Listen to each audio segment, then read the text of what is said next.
Assalamualaikum warahmatullahi wabarakatuh. Bro, dimanapun Anda berada, selamat sore, selamat beraktivitas. Semoga kita selalu dalam keadaan sehat walafiat. Dan bila ada kawan-kawan di sana yang kurang fit ya badannya, semoga lekas membaik. Dan kalau kurang sehat lagi ya sekelas dicabut, diangkat penyakitnya Mas Bro ya. Oke, hari ini kita berbagi informasi lagi. Ini sepeda motor Vario 125 penyanya Honda ya, penyanya Honda. Ini kasusnya seperti ini Mas Bro, bukan kasus lah, ini hanya informasi saja atau dasar-dasar bila sampean punya masalah atau kendala seperti ini atau yang ada di yang kita bahas ini tentang heading stop system dari sepeda motor Honda ini tidak berfungsi, tidak berfungsi. Nah, itu perlu diketahui sebelum kita memvonis apanya rusak. Ini sebenarnya biasanya nggak rusak, cuman kita belum tahu syarat-syaratnya, syarat-syarat yang harus dipenuhi agar heading stop system ini bisa berfungsi Mas Bro. Sebagian besar kan taunya pencet kok nggak bersih, kenapa ya. Ini syarat-syaratnya pertama. Oke, coba kontak di on dulu. Nah, on dulu ini syarat yang pertama Mas Bro ya. Ini tombol sampean ini ada tulisan di sini. Ini kalau ditekan seperti ini, di speedometer harus ada simbol A yang menyala seperti ini. Kalau tidak ya, nih kan dimatikan, ini menyala. Oke, berarti tombolnya sudah memenuhi syarat atau berfungsi. Kalau ini nggak menyala, kuat dugaan tombolmu ini dalam keadaan ya rusak, tidak berfungsi ya rusak kemungkinan besarnya. Oke, syarat yang selanjutnya, syarat yang kedua adalah sepeda motor harus diangetin dulu, nggak ujuk-ujuk misalnya kita pagi ya, atau lama didiamkan pakai tadi ini nyala apa berfungsi atau nggak berfungsi, itu sepeda motor harus memenuhi syarat yang kedua tadi, diangetin dulu ya. Itu kalau dalam buku dasarnya atau buku apa itu dari mesinnya gitu ya, itu syaratnya untuk bagusnya itu sampai menemui 80 derajat Celcius untuk panas ideal pada sepeda motor ini untuk bisa mengaktifkan idling stop system. Oke, terus lanjut lagi yang ketiga itu tegangan di ini baterai di sepeda motor ini jangan di bawah 11 volt ya, kurang lebih 11 volt. Nanti kalau ada tak tambahin di deskripsi. Saya ingat saya minimal 11 volt, dia di bawah 11 volt atau 11 pas itu ya, itu tidak berfungsi. Karena kalau kita ECU mendeteksi kalau itu diaktifkan, akhirnya tidak sanggup untuk memutar mesin kembali itu ya, untuk mulai mesin kembali atau starternya itu tidak sanggup, itu diperkirakan tidak sanggup, makanya dari itu tidak aktifkan, padahal semuanya memenuhi syarat ya. Aki juga mempengaruhi. Terus yang syarat yang selanjutnya lagi, yang keempat, sepeda motor harus berjalan dulu Mas, berjalan itu lebih dari 10 km ya per jam, selebih dari 3 detik. Kalau kita berjalan di sepeda motor kok cuman 10 km pelan-pelan ini diaktifkan nggak berfungsi ya, memang di desain seperti itu, harus berjalan dulu di atas 10 km, ini speedometernya 10 km dan lebih dari 3 detik Mas Bro. Oke, terus masih kayak gitu, masih ketemu lagi nggak berfungsi, ini syarat yang paling sering terjadi ada di sini Mas Bro.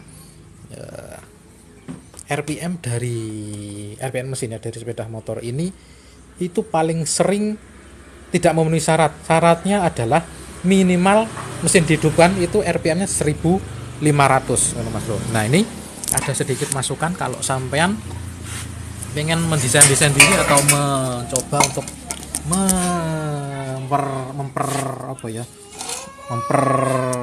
tahu kondisi sepeda motor Anda. RPM-nya itu kan kita nggak tahu ya ini berapa nih. Kalau tadi itu syarat-syaratnya enak bisa dilihat dengan kasat mata. Nah, kalau yang RPM kita menggunakan alat seperti ini bisa. Ini cocok sekali buat sampean Bro yang di rumah, yang doyan udak-udak sendiri di rumah atau pengen melihat keadaan ECU sepeda motor Anda, penyakitnya apa. Nanti ini bisa untuk merestart atau melihat sekilas data-data yang penting ada di sepeda motor sampean seperti ini. Coba kontak sudah di on. Ini saya menggunakan aplikasi Torque. Ayo fokus. Nah, ini yang liter aja cukup untuk bisa mengoreksi atau penyebabnya di sepeda motor ini. Oke, di on, sedang mencari, ini menyala ada simbolnya. Nah, ini kalau lampunya rame ini biasanya sudah terkonek dengan smartphone. Ini bukaan throttle body, kalau gas tangan dibuka, nah ini ngangkat. Oke, sudah terkonek. Kita cari sekarang ini RPM-nya ada di sini. Ini hasilnya di sini. Nah, ini gambar gear ya. Di sini ada banyak pilihan. Kalian bisa mencari data-datanya banyak di sini untuk melihat RPM atau sensor-sensor yang lain. Ini buat perorangan ya. Kalau buat berbengkelan kadang-kadang masih kurang cukup karena ini hanya poin-poinnya di sepeda motor untuk kita orang awam melihat sekilas loh Mas Bro. Oke, langsung aja coba motor dihidupkan. Nah, RPM-nya wajar kalau panah motor Honda itu kalau dihidupin pertama memang RPM agak tinggi. Nah, seperti ini Mas Bro. Ini benar memenuhi syarat ya gitu. RPM-nya di atas 1500 atau minimal 1500. Nah, kalau sampai ini sudah agak turun lagi itu, turun lagi ya. Pokoknya idealnya dalam kondisi mesin anget itu minimal 1500. Kalau sampai nanti ini agak, ini saya taruh di atas lagi.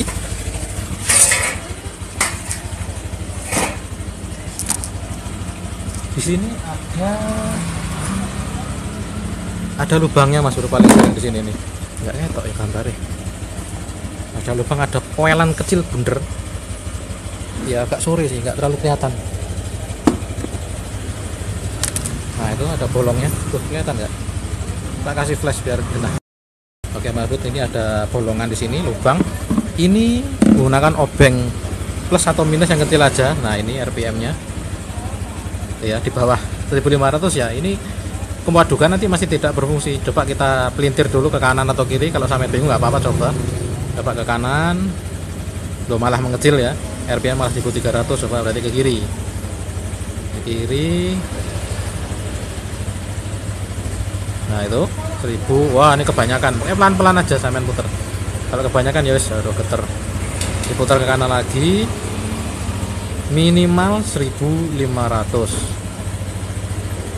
Ya, untuk bisa bekerjanya smart stop sistemnya ya. Oke, cari yang mendekati 1500 saja tapi tidak terlalu di bawahnya. Kalau bekerjaan juga suaranya ya nggak enak. Nah, ini cukup kayaknya. Coba digeber. Oke, ini cukup. Cukup ya, 1600. Coba kita lihat data alnya di sini. Suhunya mencapai itu 67 derajat ya, sudah cukup. Speednya cukup. Loadnya sekian, masih membaca lagi, masih membaca. Nanti ada lagi. Nah, itu timingnya atau proton sekian.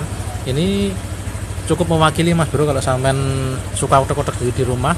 Untuk merestartnya juga bisa menggunakan alat seperti ini. Ini kalau sampean berminat nanti ada linknya di deskripsi atau di komentar yang paling atas. Kalau sampean minat digunakan alat kecil ini untuk membantu mendeteksi gejala atau membaca data dalam ECU sepeda motormu Mas Bro. Harus 10 km nyala. Coba. Nah, ini 10 km per jam minimal, tahan sampai kurang lebih 3 detik. Oke. Nah, ini roda belakang masih muter, direm aja 0 dan mati ya, itu Mas Bro. Nah, kalau menghidupin lagi tinggal gas lagi.